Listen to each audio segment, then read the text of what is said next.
आज तारीख क्या है बच्चों?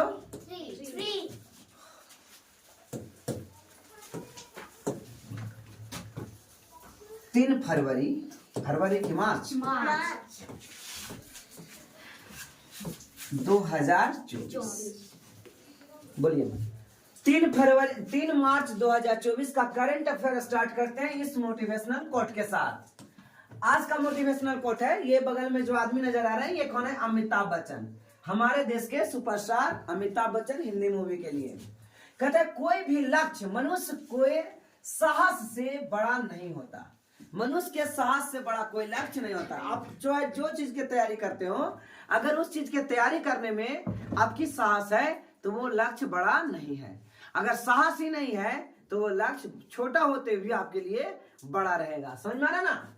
तो हारा वही जो लड़ा नहीं, है ना? अगर आप पढ़ाई कर रहे हैं नहीं याद हो रहा है, छोड़ दिए, तो उसको हारे हो तो आपने तो बीच में छोड़ दिया।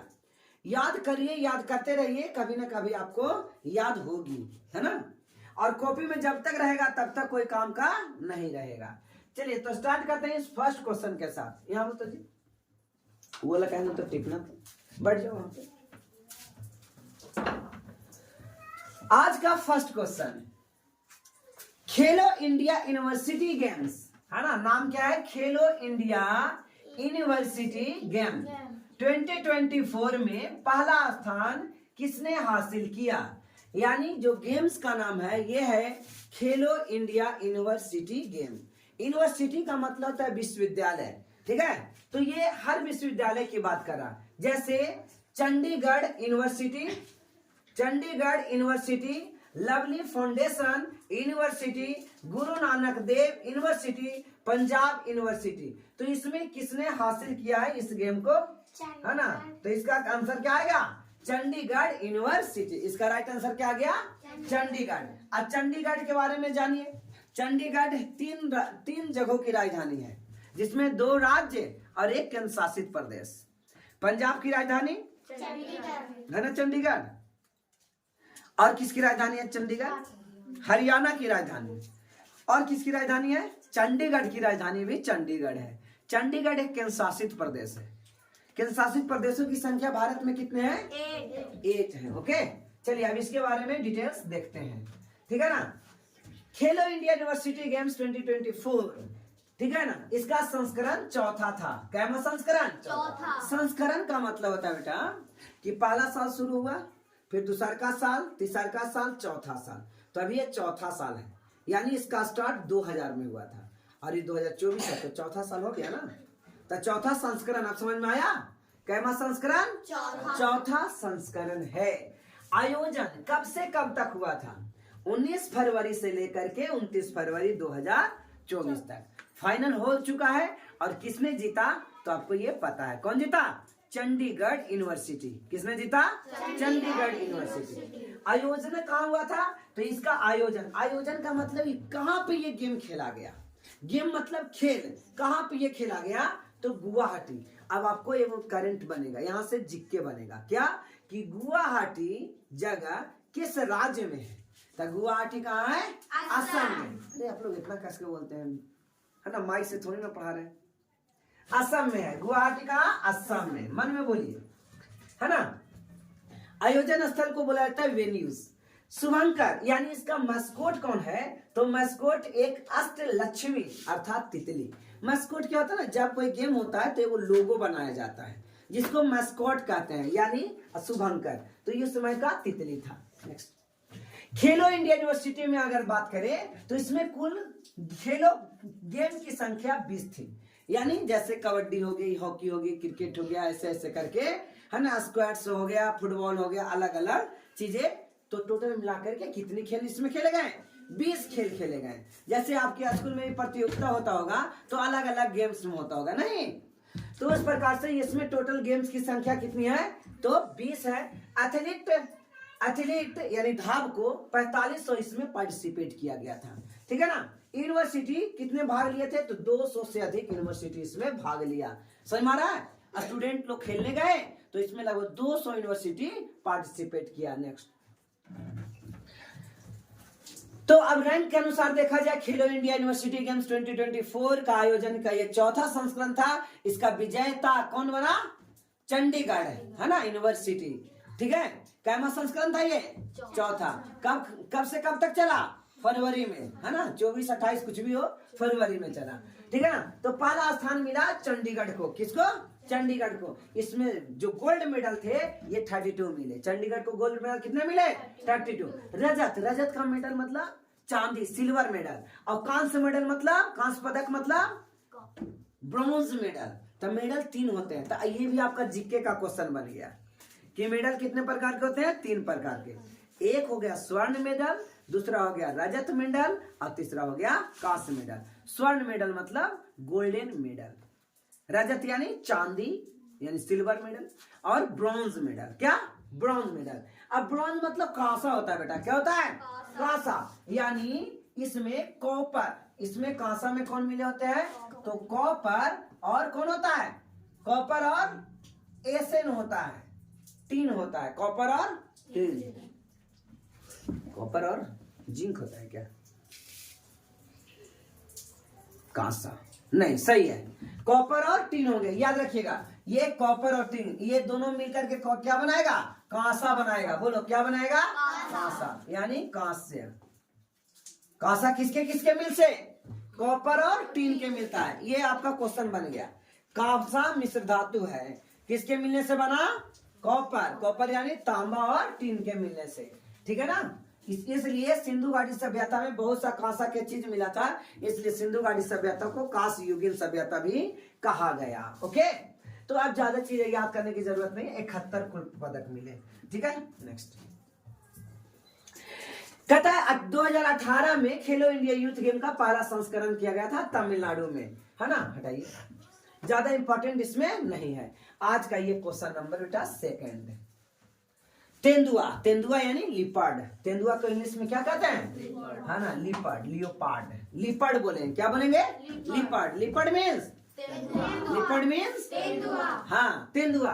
तो तेंदुआ रिपोर्ट 2024 के अनुसार भारत में तेंदुआओं की संख्या कितनी है? यानी लिपर्ड की संख्या। ये पेड़ पर चढ़ जाता है तेंदुआ, है ना, बाघ नियन देखने में लगेगा और ये पेड़ पर चढ़ जाएगा तेंदुआ। समझ में आ रहा है ना। तो तेंदुआ की संख्या भारत में कितनी है? आपके पास ऑप्शंस हैं 14,874, 15,874, 13,874, 16,874। तो इसका राइट आंसर प्यारे बच्चे 13,874 होंगे। कितना होगा? है ना। तो तेंदुआ रिपोर्ट 2024 के अनुसार 13,874। कहता है केंद्रीय वन एवं पर्यावरण मंत्री। तो एक क्वेश्चन बन गया कि भारत के केंद्रीय वन और पर्यावरण मंत्री कौन है? भूपेंद्र यादव। जैसे भारत के राष्ट्रपति कौन है? द्रौपदी मुर्मू। ठीक उसी प्रकार से ये भी एक क्वेश्चन बन गया कि वर्तमान भारत में केंद्रीय वन एवं पर्यावरण मंत्री, केंद्रीय वन एवं पर्यावरण मंत्री भूपेंद्र यादव हैं। कौन है? भूपेंद्र यादव। यहाँ से क्वेश्चन सामने निकल के आएगा, है ना। केंद्रीय वन और पर्यावरण मंत्री भूपेंद्र यादव, केंद्रीय वन एवं पर्यावरण मंत्री भूपेंद्र यादव। अब भारत में 13,874 तेंदुआ है। भारत में कितने तेंदुआ है? 13,874 तेंदुए हैं। धीरे धीरे बोलो यार। नेक्स्ट, सबसे अधिक तेंदुआ मध्य प्रदेश में। यहां से क्वेश्चन आप लोग पूछ सकते हैं अपने क्लासरूम में। सबसे ज्यादा तेंदुआ किस राज्य में है? तो मध्य प्रदेश, जिसको शॉर्ट में एमपी कहा जाता है। क्या कहा जाता है? मध्य प्रदेश, एमपी। कितना तेंदुआ यहाँ है? लगभग 4,000 यानी 3907 तेंदुआ है। कितना तेंदुआ है? 3907 तेंदुआ है। मध्य प्रदेश फिर से तेंदुआ स्टेट बन गया, यानी सबसे ज्यादा तेंदुआ यहीं पे है। 2018 की तुलना में देश में मात्र इतना और मध्य प्रदेश में इतना तेंदुआ बढ़े हैं। मतलब समझ में आ रहा है? पूरा देश में तेंदुआ अगर बढ़ा तो 1022, सिर्फ अकेले मध्य प्रदेश में तेंदुआ की संख्या कितना हो गया? 486 बढ़ा है। 2018 में से आज तक के इतना बढ़ गया तेंदुआ। ठीक है ना। नेक्स्ट, इसके बाद सबसे ज्यादा तेंदुआ की संख्या महाराष्ट्र में। तो पहला स्थान पे मध्य प्रदेश, है ना, और दूसरा स्थान पे महाराष्ट्र। महाराष्ट्र की राजधानी आप लोग बताइए? मुंबई है। ठीक है ना। और मध्य प्रदेश की राजधानी भोपाल है। उसके बाद तीसरा स्थान पे आता है कर्नाटक और चौथा स्थान पे आता है तमिलनाडु। बताओ पहला स्थान पर तेंदुआ, मध्य प्रदेश, दूसरा, तीसरा कर्नाटक और चौथा तमिलनाडु। तमिलनाडु। ठीक है ना बच्चों। और देश में सबसे कम तेंदुआ अरुणाचल प्रदेश में मात्र। नेक्स्ट करो। अब आपसे क्वेश्चन करते हैं, चलो खड़ी हो, बताओ भारत में सबसे ज्यादा तेंदुआ किस राज्य में? देखो कितना बड़ा पागल लड़की है। यू सबसे ज्यादा तेंदुआ किस राज्य में? मध्य प्रदेश, दूसरा स्थान, महाराष्ट्र, तीसरा स्थान, कर्नाटक, चौथा स्थान, तमिलनाडु। Very good. देखिए समझ में आया? हाँ? कहता है भारत के वन्य जीव संरक्षण योजना, क्या है योजना है भाई? वाइल्ड लाइफ, वन्य जीव को वाइल्ड लाइफ कहा जाता है। 10 क्लास में वाइल्ड लाइफ पढ़ना है ना। तो वन्य जीव को वाइल्ड लाइफ कहा जाता है। तो सबसे कस्तूरी मृग परियोजना 1970 में आया। कस्तूरी मृग परियोजना 1970। हंगुल प्रोजेक्ट 1970 में। गिर सिंह परियोजना 1972 में। बाघ परियोजना 1973 में। VVI है ना, 10 क्लास के लिए भी ये जरूरी है। बाघ परियोजना कब आया? 1973 में। बाघ परियोजना 1973 में। बाघ परियोजना 1973 में। बाघ परियोजना 1973 में। याद रहेगा? एक वो याद करना है, बाघ परियोजना 1973। बाघ परियोजना, बाघ परियोजना सबसे ज्यादा है। बताइए लिपर्ड कहाँ था? दूसरा स्थान गलत, महाराष्ट्र। तीसरा स्थान कर्नाटक, चौथा इतना कस के बोलोगे बताओ। हाँ? मन में बोलो, धीरे धीरे। कहता है कछुआ संरक्षण योजना 1975 में। गैंडा परियोजना 1987 में। हाथी VVI है। हाथी परियोजना 1992 में। हाथी परियोजना 1992 में। और लाल पांडा परियोजना 96 में। और गिद्ध परियोजना, ये इंपॉर्टेंट, गिद्ध परियोजना है ना। गिद्ध संरक्षण प्रोजेक्ट 2000। पहले गिद्ध नजर आता था लेकिन 2000 बाद से लुप्त हो गया, तो इसके बचाने के लिए कोशिश किया जा रहा है। तो गिद्ध संरक्षण प्रोजेक्ट 2006 में। इसे बदलेगा क्या? अरे आप लोग जब तैयारी करोगे तो भी नहीं बदलेगा, तो जरूरी है ना। बताओ तो बाघ परियोजना खड़ी हो। बाघ परियोजना 1973 में। बाघ परियोजना, गिद्ध परियोजना 2006। गिद्ध परियोजना 2006। आज का ये बच्चों क्वेश्चन नंबर 3 कहता है तीसरा में NSG कमांडो होता है। ठीक है ना। नरेंद्र मोदी सबको सुरक्षा कार्य करने वाला ये NSG कमांडो होते हैं। ठीक है। तो NSG के महानिदेशक का अतिरिक्त प्रभार किसे प्रदान किया गया है? मनोज पांडे, अनिल चौहान, BS पठानिया या दलजीत सिंह चौधरी। तो इसका राइट आंसर क्या आ जाएगा? दलजीत सिंह चौधरी। इसका राइट आंसर क्या आएगा? दलजीत सिंह चौधरी। याद रहेगा है ना। NSG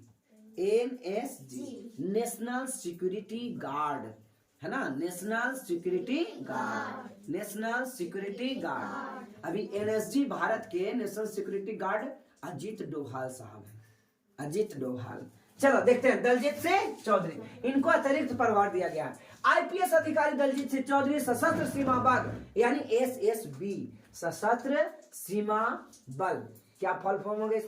फुल फॉर्म सशस्त्र सीमा बल का SSG का महानिदेशक के अलावा NSG का महानिदेशक चुना गया है। NSG का भी महानिदेशक चुना गया है। NSG का फुल फॉर्म आप लोग लिख लिया?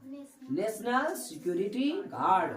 National security guard. National security guard. National security guard. Daljit Singh Chaudhary ने MA गणपति का स्थान लिया। इंपॉर्टेंट नहीं है, नेक्स्ट करिए।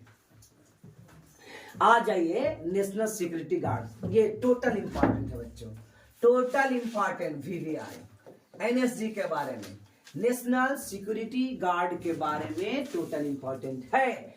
यह भारत का एक आतंकवाद विरोधी इकाई है। अगर भारत में आतंकवाद बढ़ता है तो यही साथ आएगा, समझना ना। तो आतंकवाद विरोधी एक इकाई है कौन? NSG। इसका फुल फॉर्म क्या होगा? National security guard. और कस-कस के चिल्लाओ है ना, दुनिया को बता दो कि हम पढ़ाई कर रहे हैं। एनएसजी नेशनल सिक्योरिटी गार्ड, इसकी स्थापना 84 में हुआ था, 1984 में, 16 अक्टूबर 1984 में। एनएसजी की स्थापना 16 अक्टूबर 1984। आप लोग छोटे बच्चे क्वेश्चन इसको पूछ सकते हैं कि एनएसजी की स्थापना कब हुआ, तो आप बताएंगे कि 16 अक्टूबर 1984 को एनएसजी का गठन हुआ था। और ये किसके अंतर्गत है, तो गृह मंत्रालय के अंतर्गत है। तो वर्तमान भारत में गृह मंत्री कौन है, राजनाथ सिंह। कौन है, राजनाथ सिंह। सही है, नो सर, अमित शाह। हाँ अमित शाह, राजनाथ सिंह, यस सर, राजनाथ, है ना, अमित शाह। गृह मंत्री भारत के कौन है, अमित शाह। तो एनएसजी का फुल फॉर्म याद रहेगा, नेशनल सिक्योरिटी गार्ड। एनएसजी का full form national security guard. यह भारत के आतंकवाद विरोधी इकाई है। इसकी स्थापना 16 अक्टूबर 1984 में किया गया। ठीक है, और ये किसके अंतर्गत आता है, गृह मंत्रालय के अंतर्गत आता है। अगला अर्धसैनिक बल, अर्धसैनिक बल के बारे में जानो, ठीक है ना। पारा मिलिट्री फोर्स, अर्धसैनिक बल, है ना, एक बार मैंने क्लास में चर्चा किया था पारा मिलिट्री फोर्स के बारे में, अर्धसैनिक बल। अर्धसैनिक बल यानी एसएसबी के जो महानिदेशक है वो दलजीत सिंह चौधरी है, और बीएसएफ के महानिदेशक कौन हो गए, नितिन अग्रवाल। सीआरपीएफ सब पुलिस बल है, ये सब, है ना, सब नाम सुने होंगे, एसएसबी, बीएसएफ, सीआरपीएफ। क्या यार, उसको क्या करते रहते हैं, उसको मत डालिए, ठीक है ना। सीआरपीएफ अनीश दयाल सिंह, और सीआईएसएफ नीना सिंह। अगला एसपीजी, ये सब कमांडो है, ठीक है ना। SPG Ashok Sharma, ITBP Indian Tibet border force, border police, ठीक है ना। NCC national cadet corps, ICG और एनडीआरएफ, ये सब जितना भी है सब आपको बहुत इंपॉर्टेंट है, फुल फॉर्म निकाल के आपको याद करना चाहिए, ठीक है। नेक्स्ट, आज का ये क्वेश्चन नंबर 2 कितना है, 4। सिंदरी, सिंदरी वो जगह है, सिंदरी जगह है। फर्टिलाइजर प्लांट, फर्टिलाइजर मतलब उर्वरक, और प्लांट मतलब नहीं बेटा, प्लांट का मतलब होता है षड्यंत्र, बहुत बड़ा मशीन लगाना प्लांट कहलाता है। जैसे स्टील प्लांट क्या कहलाता है, हाँ, बड़ा एकदम, मान लीजिए जो काम बड़ा पैमाने पर होगा ना उसको प्लांट कहा जाता है ना, प्लांट। कहता है सिंदरी फर्टिलाइजर प्लांट का उद्घाटन किस राज्य में किया गया, तो आपके पास ऑप्शन है उत्तराखंड, राजस्थान, झारखंड, छत्तीसगढ़। इसका राइट आंसर क्या आएगा, Jharkhand. Sindri fertiliser plant, VVI है ये, लिखो इसको, सिंदरी फर्टिलाइजर प्लांट डैश देके Jharkhand, Sindri fertiliser plant dash देके Jharkhand, Sindri fertiliser plant dash देके क्या, Jharkhand. Sindri fertiliser plant, Sindri fertiliser plant, Sindri fertiliser plant, Jharkhand. हो गया बच्चों, Sindri fertiliser plant Jharkhand, Sindri fertiliser plant Jharkhand, याद हो गया। चलिए नेक्स्ट करते हैं। कहता है प्रधानमंत्री मोदी, कौन है, नरेंद्र मोदी ने झारखंड के धनबाद में, सिंदरी कहाँ है, धनबाद जिला में है, सिंदरी कहाँ है, धनबाद, हाँ, यहीं पे बहुत बड़ा फर्टिलाइजर लगाया गया, अरे पहले भी था, बढ़ाया गया, ठीक है ना। इसका उद्घाटन किया नरेंद्र मोदी ने, कुछ भी उद्घाटन करने हैं नरेंद्र मोदी तुरंत पहुंचते हैं, ठीक है। प्लांट का निर्माण, प्लांट मतलब पौधे का निर्माण, पौधा इतना में खड़ा होगा, है ना। फैक्ट्री, ठीक है, क्या फैक्ट्री, प्लांट, फैक्ट्री का निर्माण में 9.47 करोड़ की लागत लगी। ये याद करने वाला चीज नहीं है, याद करने वाले क्या था कि फर्टिलाइजर प्लांट कहाँ लगा, सिंदरी में। सिंदरी किस राज्य में है, झारखंड में। किस राज्य में, धनबाद, धनबाद राज्य है एक, है, घर से ले आओ धनबाद, है ना, थैंक यू, धन्यवाद। तो ये धनबाद में लगा, कहाँ लगा, धनबाद। कहते हैं 2018 में इसका शिलान्यास किया गया था, शिलान्यास मतलब उद्घाटन किया गया था कि अब ये बनना शुरू होगा, और ये क्लियर बच्चों। अब देखिए कुछ important current affair. Ashok Leyland, Ashok Leyland का कोई नाम सुना है बच्चे, सुने होंगे। ट्रैक्टर, ट्रक रहता है, बड़ा ट्रक जो आएगा ना वो अशोक लीलैंड का रहता है। जैसे हब्बा डब्बा नहीं देखे हो, छरिया गिरता है, छरी बड़ा ट्रक से गिरता है ना, वो अशोक लीलैंड का बना रहता है ना।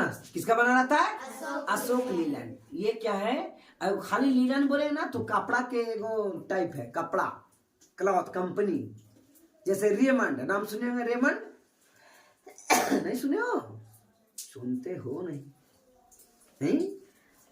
बहुत महंगी कपड़ा आती है, कहियोगे ना आप घर अब जाइएगा तो कहीं कपड़ा दुकान में है ना, जहाँ कपड़ा बिकता है। हम फराक दुकान में नहीं कह रहे, कपड़ा दुकान में समझ में आया? जहाँ कपड़ा मिलता हो, फुल पैंट का कपड़ा, शर्ट का कपड़ा, समझे? तो दुकान दुख पर ना रेडीमेड होता है, बना बनाया, उसमें नहीं। तो उसमें जा कहिएगा रेमंड का कपड़ा देखा, लीलन का कपड़ा देखा, तो आपको बहुत महंगा दिखाएगा, समझे? रहता है सब जगह। तो अशोक लीलैंड का नाम सुन लिए? देखिए प्लांट लगा है, देखो कितना बड़ा लगा। उत्तर प्रदेश में बस प्लांट स्थापित करेगा,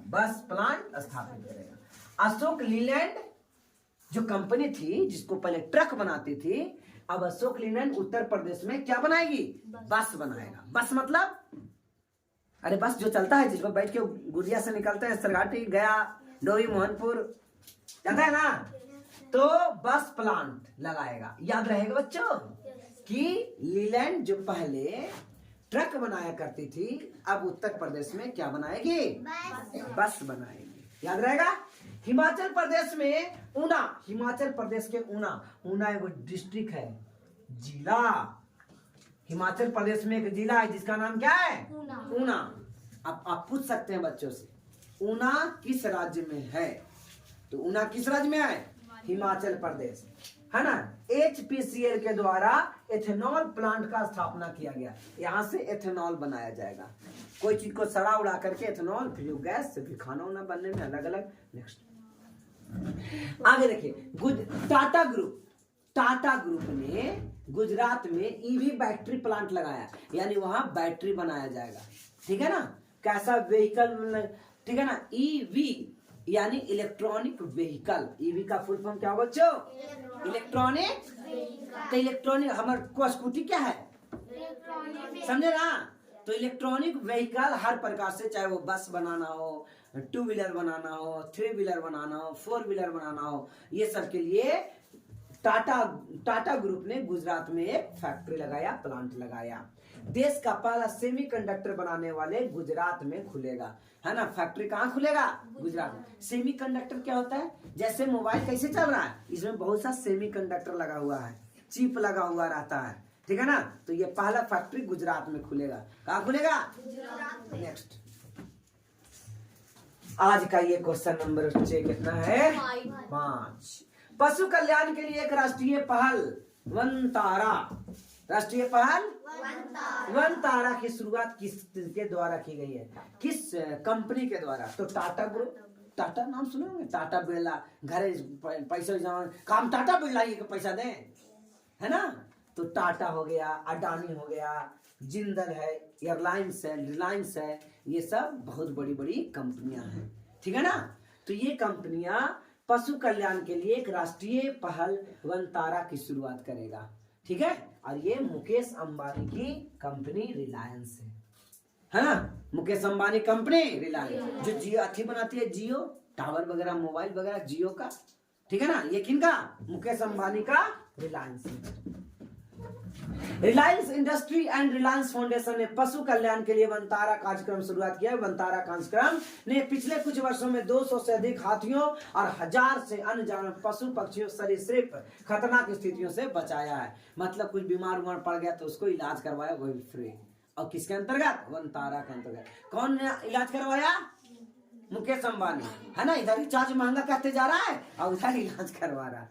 दे रहे रिचार्ज महंगा हो रहा है ना। नेक्स्ट आगे देखिए, इसका उद्देश्य क्या है? तो इसका उद्देश्य भारत और दुनिया के अन्य हिस्सों में घायल, देखिए मवेशी वगैरह, ये वाला ऊपरे रखे ना, देखा है छतों पे, है ना। इगर उदाहरण के लिए है। ठीक है ना। लुप्त प्राय जानवरों को बचाने, इलाज करवाने के लिए ये पहल यूज किया गया। इस पहल का नाम क्या है? बोलो बोलो, है ना। वन तारा, तारा याद रखना, ये तारा है ना।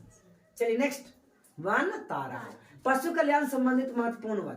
अब देखिए एक आर्टिकल्स में आर्टिकल 51, आर्टिकल माने अनुच्छेद, एक कल बच्चा पूछा था यहाँ से कब, भाग 5 का संबंध किससे, कौन पूछा था, है ना, वो आज चांद बन गई है, किससे, भाग 5, भाग 5 का संबंध किससे है बताइए तो आप लोग बच्चे, संघ से, ठीक है ना, संघ से, किससे है, भाग 5 का संबंध किससे है, हाँ तो यहाँ अनुच्छेद 51 का संबंध किससे है, पशुओं को देखरेख से, है ना, पशु को देखरेख, अंतरराष्ट्रीय शांति के लिए, अलग अलग चीजों के लिए क्या निंदा रहा है, क्या, हाँ बहुत मजा से नहीं ले रही थी, हटाइए। चलो नेक्स्ट करो, अरे 2 मिनट और ऐसा कुछ इम्पोर्टेंट नहीं, अरे गुरु कहाँ, अंतरराष्ट्रीय संगठन और उसके मुख्यालय, ये सब आप लोग लिख सकते हैं, ठीक है। तो संयुक्त राष्ट्र संघ का मुख्य, अब कौन नहीं सुना हो गया संयुक्त राष्ट्र संघ, सब सुना है ना, संयुक्त राष्ट्र संघ यूनाइटेड नेशन का मुख्यालय न्यूयॉर्क में है, यूनाइटेड नेशन का मुख्यालय कहाँ है, न्यूयॉर्क में। संयुक्त राष्ट्र बाल निधि यूनिसेफ का मुख्यालय न्यूयॉर्क में है। संयुक्त राष्ट्र जनसंख्या कोष न्यूयॉर्क में है। विश्व स्वास्थ्य संगठन जेनेवा में है, सुना हुआ है ना आप लोग को, विश्व स्वास्थ्य संगठन जेनेवा में है, विश्व स्वास्थ्य संगठन जेनेवा में है। संयुक्त राष्ट्र व्यापार और विकास सम्मेलन जेनेवा में, जेनेवा किस देश में है, स्विट्जरलैंड में है, किसमें है, स्विट्जरलैंड। अंतरराष्ट्रीय श्रम संगठन जेनेवा में है, विश्व व्यापार संगठन जेनेवा में है, विश्व मौसम विज्ञान संगठन जेनेवा में। सब आप लोग देखिए उतार लीजिएगा, वीडियो देखिएगा, वीडियो देख के उतार लीजिएगा, ठीक है। विश्व बौद्धिक संपदा संगठन जेनेवा में है। नेक्स्ट, संयुक्त राष्ट्र व्यापार और विकास सम्मेलन जेनेवा, अंतरराष्ट्रीय रेड क्रॉस समिति Geneva, UNESCO Paris, UNESCO Paris, सब जेनेवा जेनेवा नहीं बोलने, यूनेस्को पेरिस। आर्थिक सहयोग और विकास संगठन पेरिस। आज का ये क्वेश्चन कैमा है बच्चों, सी है, 6 आंसर भी सी। कहता है वर्ल्ड एथलेटिक चैंपियनशिप 2027 का आयोजन किस देश में किया जाएगा, तो आंसर हो जाएगा चाइना, है ना, भारत, अमेरिका, चीन, रूस, तो आंसर चाइना। नेक्स्ट, नेक्स्ट कहता है चीन के शहर बीजिंग, देखो तो यार क्या बनाया स्टेडियम, आदमी देखो तो यार, हाँ लेला कीड़ा मकोड़ा देख रहा है, आदमी देख नहीं रहा है ना। ये देखिए चीन, चीन देखो कैसा शहर है, ठीक है ना, हाँ मैच यहाँ सब अंदर देखिए, एथलीट मैच हो रहा है, फील्ड देखेगा ना, खाली ग्राउंड है टाइम पास, ऊपर बैठे वाला कुछ नहीं है। कहता चीन के बीजिंग में 2027 में, कब में, 2027 में वर्ल्ड एथलेटिक चैंपियन का आयोजन किया जाएगा, है ना। तो 27 तक जो एग्जाम देंगे उसके लिए क्वेश्चन बनेगा। इससे पहले 2015 में चीन में वर्ल्ड एथलेटिक चैंपियन का आयोजन हो चुका है। नेक्स्ट करो, वर्ल्ड एथलीट की स्थापना 1912 में हुआ था, इंपॉर्टेंट है, एथलीट मतलब दौड़ने वाला, ठीक है ना। वर्ल्ड एथलीट्स की स्थापना कब हुई थी, 1912 में। 1912 में बंगाल से बिहार अलग हुआ था, 1912 में बंगाल से, पहले बिहार नाम का कोई चीज नहीं था, बंगाल था, हम लोग बंगाल में आते थे, ठीक है। तो एक नया राज्य बना दिया गया 1912 में, बिहार। 2008 में चीन के बीजिंग शहर में ग्रीष्मकालीन ओलंपिक और 2022 में शीतकालीन ओलंपिक का भी मेजबानी किया था। अब ओलंपिक एक दिन पढ़ाएंगे तो याद रहेगा, है ना। ओलंपिक का नाम सुने हो तो कहना यस सर, है ना। विश्व एथलीट का मुख्यालय मोनाको में है, मोनाको नाम सुना है, मोनाको, मोनाको एक देश है, मोनाको, ठीक है। मोनाको की राजधानी मोनाको, मोनाको की राजधानी कहाँ, यहाँ बहुत अमीर है, यहाँ अगर लेबर दिया ना तो सबके 4 व्हीलर होगा और 1 करोड़ की गाड़ी होगी, सस्ता गाड़ी नहीं है। यहाँ जनसंख्या बहुत कम है ना, यहाँ टूरिस्ट है, सब लोग यहाँ मोनाको घूमने आते हैं। और यहाँ सबसे ज्यादा क्या होता है, जुगा होता है। जुगा किस चीज का, जो पत्ती नहीं खेलता है, ये से घुमाने वाला, है ना, इसका सबसे ज्यादा होटल में, सब होटल में ही रहेगा और सब जुआ हुआ खेलेगा। बहुत अमीर देश है मोनाको, मोनाको क्या बहुत अमीर है, बढ़ जा रहे जी। वर्ल्ड एथलेटिक चैंपियन 1976 से हो रहा है। कब से हो रहा है? नेक्स्ट कोई हाँ देखो ये क्वेश्चन इंपॉर्टेंट आएगा। फीफा वर्ल्ड कप नाम सुना हुआ है? फीफा वर्ल्ड कप, फीफा किस खेल के लिए? फुटबॉल। फीफा किसके लिए? है ना। 2026 में होगा कनाडा में, मैक्सिको में और यूएसए में। 2022 में हुआ था कतर में। तो फीफा वर्ल्ड कप अगला 2026 में होगा। अब आइए, उत्तरी अमेरिका में कनाडा है, यूएसए है और मैक्सिको है। ये सब क्या है? उत्तरी अमेरिका में ये देश है ना। सबसे ऊपर कनाडा, उसके बाद यूएसए और नीचे मैक्सिको। क्रिकेट वर्ल्ड कप 2000 अभी जल्दी हुआ था 23 में, जो इंडिया लोल बकलोल में हार गया था। आप लोग देखे थे ना? पता हो ना इंडिया हार गया था मैच में, है ना। जापान से। किससे? अरे यार ऑस्ट्रेलिया से हारा था। किससे हारा था? है ना। आप लोग को इतना भी याद नहीं रहता है। अब 2027 में होगा दक्षिण अफ्रीका में, नामीबिया में और जिम्बाब्वे में। तो तनी बता दीजिए आप लोग सारे बच्चे, दक्षिण अफ्रीका की राजधानी कहाँ है? Very good, Pretoria. नामीबिया की राजधानी कहाँ है? विंडहॉक। और जिम्बाब्वे की राजधानी कहाँ है? हरारे। तुम लोग कितना 10 वाला गोल, हाँ 10 वाला गोल देखो तो छोटकन चेंगन बोलता है, ठीक है ना। T20 क्रिकेट वर्ल्ड कप 2024 में वेस्ट इंडीज और अमेरिका में होगा। अभी हुआ है क्या? अभी होगा T20 वर्ल्ड कप इस साल 2024 में, ठीक है ना, जुलाई से। तो कहाँ होगा? वेस्ट इंडीज आप लोग जानते होंगे, नाम सुनल है? आज पहला बार नाम सुन रहे हो वेस्ट इंडीज का, है ना। और अमेरिका का पहला बार सुन रहे हो? हाँ, अमेरिका तो लग रहा है नानी के घर है। विश्व में सबसे कम प्रजनन करने वाले, प्रजनन दर कम है, सबसे कम प्रजनन है। यहाँ बच्चे पैदा नहीं होते हैं, 3-4 गो माँ बाप पर एक आध बच्चा पैदा। ऐसा कौन सा देश है? और भारत में हम 2 हमारे 4, मतलब तुम्हारा माँ बाप से क्या बच्चा? और 5 गो ना, एक आध। जब तक बेटी ना हो तब तक बच्चा पैदा करते हैं, सॉरी उल्टा, बेटा ना हो तब तक बच्चा पैदा करते हैं। समझ में आ रहा है ना? तो विश्व में सबसे कम प्रजनन दर करने वाले देश कौन है? चीन है कि दक्षिण कोरिया, उत्तर कोरिया, मंगोलिया? तो इसका राइट आंसर हो जाएगा दक्षिण कोरिया। दक्षिण कोरिया में बच्चे बहुत कम पैदा हो रहे हैं, महंगाई बढ़ते जा रहा है ना। भारत में भी धीरे धीरे बच्चे कम पैदा हो रहे हैं।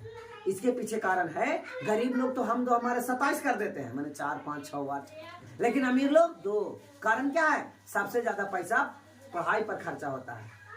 अगर आप बड़े स्कूल में नाम लिखवाइए तो नाम लिखाई 4000, 5000, महीना फिर 3000, 4000 जा रहा है। क्या एगो क्या अगर 5-6 गो बच्चा पैदा हो जाएगा तब 5 को पढ़ा पाएगा स्कूल बड़का में, है ना। आज में पढ़ा पाएगा, क्या यहाँ 4 को पढ़ेगा तो क्या रुपया जाएगा? तो बड़ी तो 4 चौका 1600। अब काम करें देंगे 100 रुपया, 1500 में निपट लोगे 4 को नहीं। तो 4 को पैदा कीजिए, 8 को पैदा, 8 GB खुला है। दक्षिण कोरिया में प्रजनन दर पहले इसके दुनिया में सबसे कम थी। समझ में आ रहा ना? 2023 में दक्षिण कोरिया प्रजनन में गिरावट देखने को मिली है। बहुत कम बच्चे यहाँ जन्म लेते हैं, ठीक है ना। और जबकि सिक्योरिटी बहुत ज्यादा है, बच्चे मरते नहीं है यहाँ। इधर ऑनलाइन वीडियो चल रहे हैं।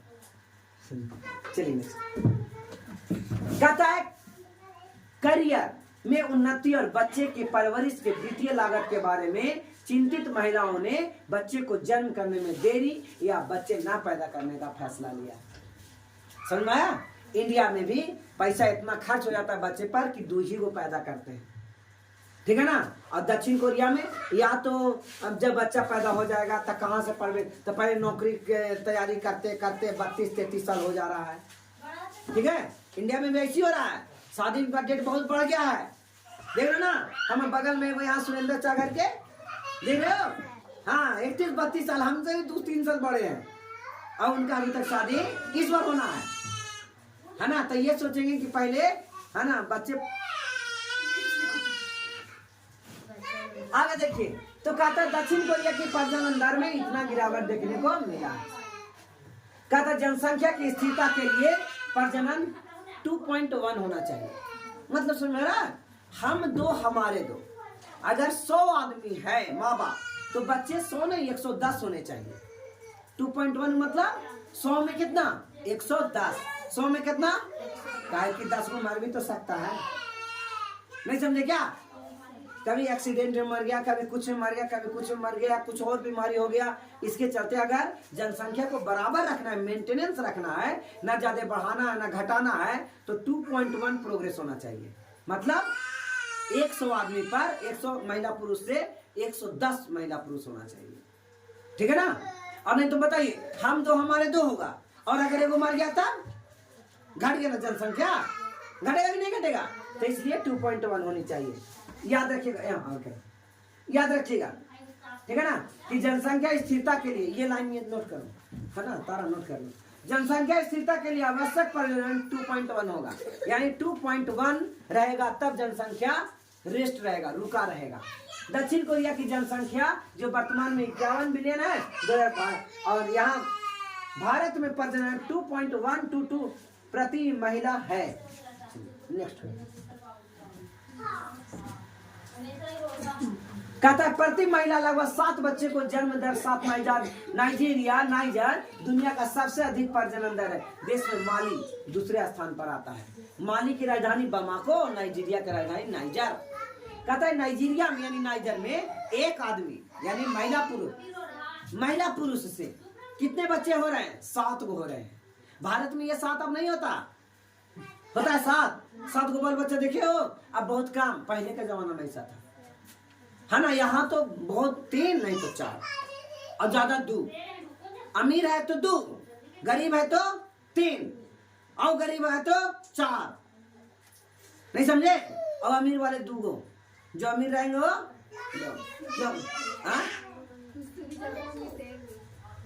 हाँ बहुत ज्यादा अमीर है तो 1 गो, तो 2 है क्यों है 4 तुम लोग? चलिए, है ना, इस सोचे समझे। अच्छे जो पेरेंट्स होते हैं ना, वो हम 2 हमारे 2 पैदा करते हैं, लेकिन जो गलत पेरेंट्स होते हैं ना, वो हम 2 हमारे 4 पैदा कर लेते हैं। उनको पता नहीं कि खर्चा कितना होता है बच्चा को पालने में। आज ओकर पेंसिल घट रहा है, कल ओकर कलम घट रहा है।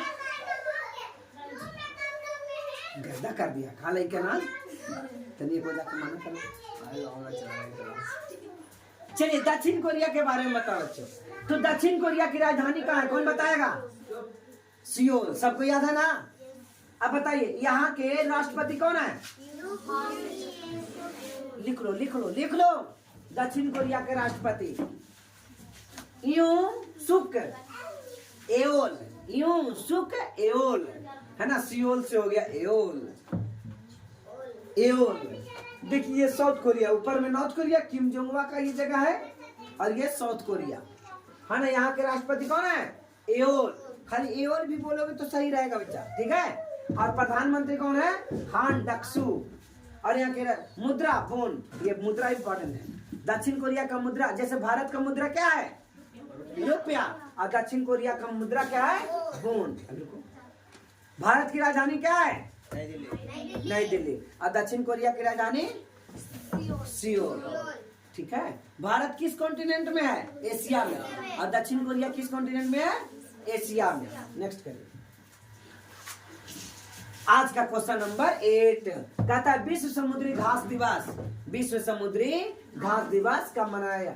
24 फरवरी, 28 फरवरी, 1 मार्च, 25 फरवरी। तो इसका राइट आंसर प्यारे मित्रों 1 मार्च हो जाएगा। क्या होगा?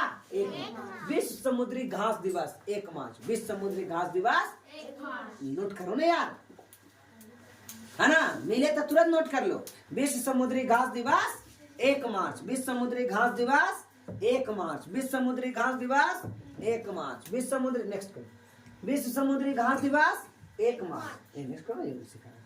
कहता है प्रति 1 मार्च को विश्व समुद्री घास दिवस मनाया जाता है। इसका थीम है स्वस्थ समुद्री घास स्वस्थ ग्रह। अगर समुद्री घास स्वस्थ होगा तो ग्रह स्वस्थ होगा, है ना। समुद्री घास के पौधे समुद्र के करीब रहते हैं। नेक्स्ट करो। समुद्री घास की 60 से अधिक प्रजातियां हैं। आज प्रजातियां पढ़ा रहे थे, जाति प्रजाति स्पेसीज। कौन क्लास में हो रहा था? 10 में। स्पेसीज हो रहा था ना, प्रजाति स्पेसीज यानी प्रजाति, है ना? वहाँ बुक में ना नहीं लिखा था बेटा, देखो लिखा हुआ है स्पेसीज। स्पेसीज यानी प्रजाति, स्पेसीज यानी प्रजाति। कहता है सर्वश्रेष्ठ कार्बन सिंक के रूप में कार्य करता है। कार्बन सिंक मतलब कार्बन को ग्रह करने वाले, मतलब खींचने वाले। जिसे बताइए, अगर कोई ऐसा पौधा है जो कार्बन को खा जाता है, कार्बन को खा जाता है मतलब कार्बन से क्या ग्लोबल वार्मिंग उत्पन्न हो रहा है? क्या उत्पन्न हो रहा है? Global warming. ग्लोबल वार्मिंग नाम सुने हैं? क्या होता है? Green house. हाँ, जिससे समुद्र के बर्फ पिघल जाएंगे और पिघल जाएंगे तो पृथ्वी डूब जाएगी। ठीक है ना बच्चों? तो अगर ऐसा कोई घास रहे जो कार्बन को खा जाए तो कितना बढ़िया है ना? ग्लोबल वार्मिंग नहीं बढ़ेगा। तो अगर कार्बन सिंक सबसे ज्यादा कौन करता है? समुद्री घास। कौन करता है? इसलिए समुद्री घास को बचा के रखना है। कहता है इस दिवस में को 2022 में संयुक्त राष्ट्र महासभा के द्वारा घोषित किया गया। नेक्स्ट प्रमुख, ये देखिए, ये मेरा गैया अने कुतवा है। कहता है प्रमुख शीतोष्ण कटिबंधीय घास का मैदान, है ना? आप लोग नोट करेंगे, छोटे बच्चे बड़े बच्चे सब नोट करेंगे। पंपास घास का मैदान अर्जेंटीना में। पंपास घास का मैदान अर्जेंटीना। पंपास डैश देके अर्जेंटीना, पंपास अर्जेंटीना। प्यारी अमेरिका, प्यारी अमेरिका, प्यारी अमेरिका, प्यारी अमेरिका। वेल्ड दक्षिण अफ्रीका, वेल्ड दक्षिण अफ्रीका। जल्दी लिखिएगा। अस्टेपी एशिया और यूरोप, अस्टेपी घास का मैदान एशिया और यूरोप। डाउन्स घास का मैदान ऑस्ट्रेलिया। सब इंपॉर्टेंट है बच्चों, आप लोग जीके में गर्दा उड़ा दीजिएगा इस बार पूछ के, ठीक है ना? Pampas Argentina, pampas. अरे उतना लंबा लंबा लिखेंगे ये शॉर्ट लिखो। पंपास डैश देके अर्जेंटीना, शॉर्ट लिखो। पंपास डैश देके अर्जेंटीना, पंपास डैश देके अर्जेंटीना। अब बोलने का तरीका होगा, पंपास घास का मैदान कहाँ है? अर्जेंटीना। पंपास घास का मैदान कहाँ है? अर्जेंटीना। अर्जेंटीना। अर्जेंटीना की कोई राजधानी बताएंगे क्या? Buenos Aires. बेल्ड प्यारी अमेरिका, अमेरिका की कोई राजधानी बताएंगे क्या? यूएसए का राजधानी वाशिंगटन डीसी। दक्षिण अफ्रीका अभी तुरंत आया था, दक्षिण अफ्रीका की राजधानी विक्टोरिया। महात्मा गांधी वाला याद है? हाँ, डरबन से जा रहे थे मारिट्सबर्ग, हाँ ढकेल दिया था ना या हाँ, तब पर भी चढ़ के गए थे दूसर का ट्रेन से। देखो यार, हाँ, बड़ा एकदम खतरनाक आदमी थे महात्मा गांधी। लोग उनको कहता है कि एक गाल पर मारते है दूसर का गाल छाने रहता है, वैसे छाने वाला था। चलो दूसर की ट्रेन से ना चल जाते, आना जैसी कहते उतरो, अच्छा ठीक है वो उतर रहे हैं। उतरा था आड़े वाला आदमी है, आड़े वाला आदमी खतरनाक रहता है कि मुलायम रहता है, बताइए, है ना? तो लिख लिया आप लोग। बेल्ड दक्षिण अफ्रीका, अस्टेपी एशिया और यूरोप, डाउन्स ऑस्ट्रेलिया। नेक्स्ट करो बच्चों। सवाना अफ्रीका, मध्य और दक्षिण पूर्व Africa. Campos Brazil, campos Brazil. Llanos Venezuela. लिख लिए? जल्दी लिखिए।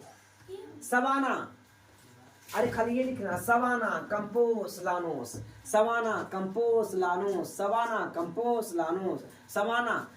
इस सब अध्ययन मिलेगा तुम लोग का ज्योग्राफी में, 10 वाला 9 वाला में, 9 में नहीं है, सॉरी 10 वाले सर।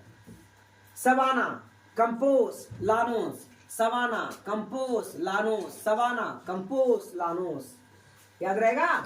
मध्य पूर्व दक्षिण Africa, campos Brazil, llanos Venezuela. Next, मार्च में मनाए जाने वाला त्योहार। 16 मार्च को राष्ट्रीय टीकाकरण दिवस, 20 मार्च को अंतर्राष्ट्रीय प्रसन्नता दिवस, 20 मार्च को राष्ट्रीय गौरैया दिवस। गौरैया बिहार में पाया जाता है, बिहार का राष्ट्रीय पक्षी गौरैया है।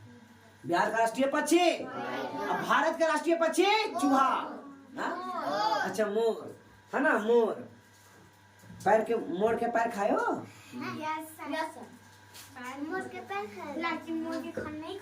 चलिए, तो 20 मार्च को विश्व गौरैया दिवस, 21 मार्च को विश्व वानिकी दिवस, है ना? फॉरेस्ट्री, वानिकी मतलब फॉरेस्ट्री। नेक्स्ट, भारत ने पाकिस्तान की ओर जाने वाली किस नदी का पानी रोक दिया?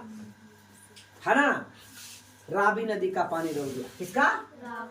रावी नदी का, है ना। जा रहा था पानी पाकिस्तान में और भारत ने रोक दिया। जिसे पैन है रौसा से निकला है चुहा बड़ा, और रौसा वाला रोक देता, लड़ाई कर रहा है साला, रोक दिया, तोड़ न दिया था। चलो नेक्स्ट, याद रहेगा बच्चों। तो भारत ने पाकिस्तान की ओर जाने वाली रावी नदी का पानी रोक दिया। भारत ने बांध का निर्माण कर रावी नदी से पानी की ओर जाने, आगे डैम बनाया। डैम है ना, पढ़ाई तुम लोग 9-10 में डैम है। तो डैम बना करके किस नदी पर? रावी नदी पर। किस नदी पर? रावी नदी पर डैम बना करके रोक दिया। किस नदी पर? नेक्स्ट कर दिया। नेक्स्ट है, कहता पंजाब के पठानकोट, यहीं पे हमला किया था, ठीक है ना, पाकिस्तान वाला, भारतीय मिलिट्री मारे गए थे। पंजाब के पठानकोट जिले में स्थित शाहपुर कंडी बैराज जम्मू कश्मीर और पंजाब के बीच विवाद का कारण रुका हुआ था, जिसके कारण भारत के पानी का एक बड़ा हिस्सा पाकिस्तान में जा रहा था। अब ये बांध बना करके रोक दिया गया। कौन सा बांध बनाया? शाहपुर कंडी बैराज। शाहपुर कंडी बैराज, शाहपुर कंडी बैराज। और ये पठानकोट में। अब एक इलाज याद रखिएगा,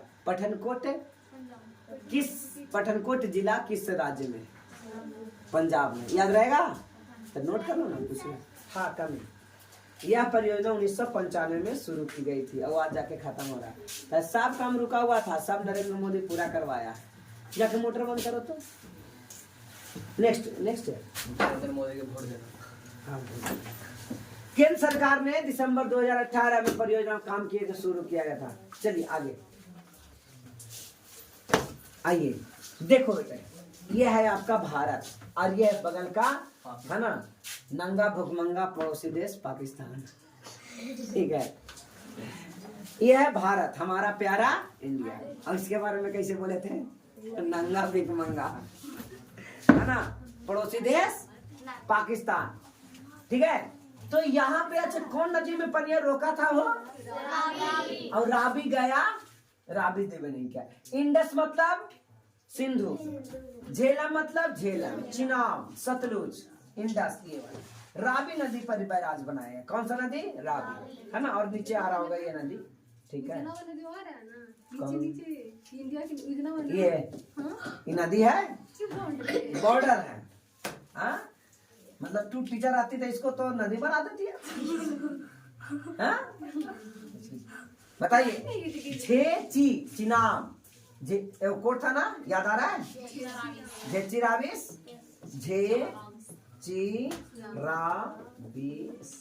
तो चिनाब के बाद रावी, तो चिनाब के बाद रावी, है ना। ये वाला नदी है रावी, ये नदी है बेटा रावी। ये कौन सा नदी है? रावी। याद रहेगा। 1960 की सिंधु जल संधि के अनुसार भारत में रावी, सतलज और ब्यास नदियों पर विशेष अधिकार रखता है। किस किस नदी पर? रावी, सतलज और ब्यास पर। रावी, सतलज और ब्यास पर।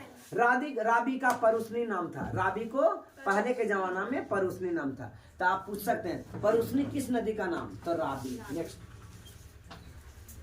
रावी कहता है इसे लाहौर नदी भी कहा जाता है। रावी को लाहौर नदी। देखो कितना ऊंचा ऊंचा पहाड़ का मजा आ रहा है। देखो यहाँ कोंधारी वन है, लग रहा है ना कि कोंधारी वन है, ठीक है ना। चलिए, यह अमृतसर और गुरदासपुर का सीमा बनाता है। कौन? रावी, ठीक है ना। रावी का पुराना नाम क्या है? परुसनी। हाँ, जब खीर न मिलेगा तो कैसे रुसते हो? तो हो गया परुसनी। अच्छा, ज्यादा लोग रुसता है तो कोना में जाके कहीं चला जाता है? केवाड़ी था कोना में, कोठी, पहले के जमाने में कोठी था, लेकिन अब तो ससुर कोठी ये नहीं है ना। है तो तू वही रुसती है? हाँ, कहाँ रुसती है? सिंधु की सहायक नदी है कौन? रावी। रावी का पुराना नाम परुसनी। रावी नदी का उद्गम भारत के हिमाचल प्रदेश से राज्य में रोहतांग दर्रे से होता है। रावी कहाँ से निकलती है? रोहतांग दर्रे। तो एक क्वेश्चन बन सकता है, नोट कर लीजिए। रावी रोहतांग दर्रे से निकलती है। रावी कहाँ से निकलती है? रोहतांग दर्रे से। रावी कहाँ से निकलती है? रोहतांग दर्रे से। रावी कहाँ से निकलती है? रोहतांग दर्रे से। रावी कहाँ से निकलती है? रोहतांग दर्रे से निकलती है। नेक्स्ट करो बेटा, रावी कहाँ से निकलती है? आज का क्वेश्चन नंबर 10 और लास्ट क्वेश्चन, ठीक है ना। कहता है किस देश में डेंगू स्वास्थ्य आपातकाल की घोषणा की गई। डेंगू से आदमी मर रहे, अब आपातकाल लगा दिया गया। डेंगू नहीं फैलना चाहिए। कुछ दिन पहले पढ़ाए थे छोटा क्लास में, डेंगू किसके कारण होता है?